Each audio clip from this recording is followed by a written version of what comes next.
باللہ من الشیطان اللعین الرجیم بسم اللہ الرحمن الرحیم۔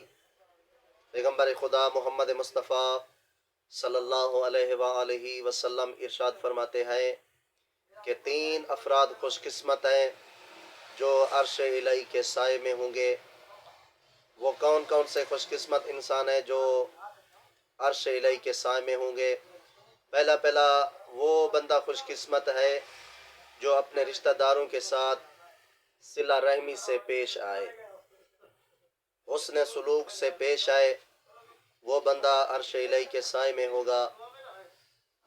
دوسری وہ عورت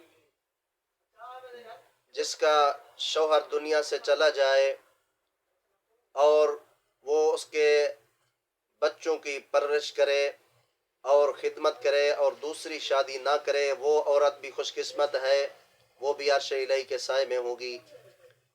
تیسرا وہ بندہ جو غرباء و مساکین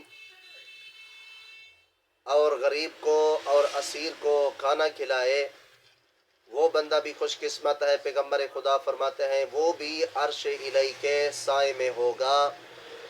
اور ہمیں یہ عمل کرنا چاہیے، رشتہ داروں کے ساتھ صلہ رحمی سے پیش آنا چاہیے، اور وہ عورت بھی جس کا شوہر چلا جائے وہ بھی اپنے بچوں کی اس کو بھی اچھے طریقے سے پرورش کرنی چاہیے۔ اگر کوئی غریب اور مساکین اور اسیر کو بھی یہ پیغمبر خدا کی سنت ہے، کھانا کھلانا چاہیے۔ السلام۔